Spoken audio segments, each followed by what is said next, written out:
আপনার কি কখনো অ্যালকোহল পান না করে হ্যাংওভার হয়েছে?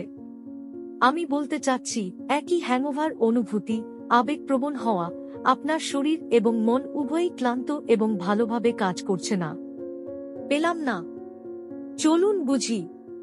এমন একটি সময় কি কখনো হয়েছে যখন আপনি বাড়িতে একটি তর্ক বা একটি সত্যিই খারাপ চাকরি ইন্টারভিউ ছিল, এবং সেই অভিজ্ঞতার ঠিক পরে আপনি অত্যন্ত ক্লান্ত বোধ করেন, আবেগপ্রবণ হয়ে পড়েন, আপনার মাথায় ভারী অনুভূতি হয় এবং আপনার মস্তিষ্ক কাজ করা বন্ধ করে দেয়। আপনি যা করতে চান তা হল বিছানায় থাকা। এটি অনেক লোকের সাথেই ঘটে, তবে এটিকে কি বলা উচিত তা কেউ জানে না। এই অবস্থাটিকে একটি মানসিক হ্যাংওভার বলা হয় এবং এটি অ্যালকোহল পান করার পরে হ্যাংওভারের মতো অনুভূত হয়। তাহলে কেন একটি মানসিক হ্যাংওভার ঘটবে?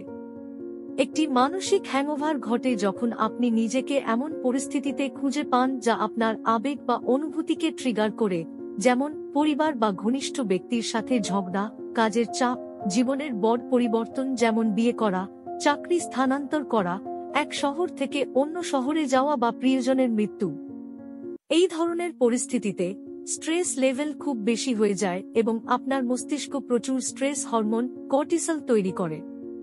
যখন আপনার শরীর এবং মস্তিষ্কের এই অবস্থা থেকে পুনরুদ্ধারের জন্য সময় প্রয়োজন, তখন আপনি ক্লান্তি, বিরক্তি বা চিন্তাভাবনা এবং বোঝার সমস্যাগুলির মতো উপসর্গগুলি অনুভব করতে পারেন।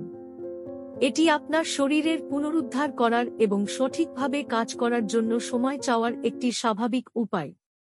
আপনার যদি মানসিক হ্যাংওভার থাকে তবে আপনার কি করা উচিত জানতে আমাদের পরবর্তী ভিডিওর জন্য সাথে থাকুন। ইতিমধ্যে আমাদের চ্যানেল মেডউইকিতে লাইক, শেয়ার এবং সাবস্ক্রাইব করতে ভুলবেন না।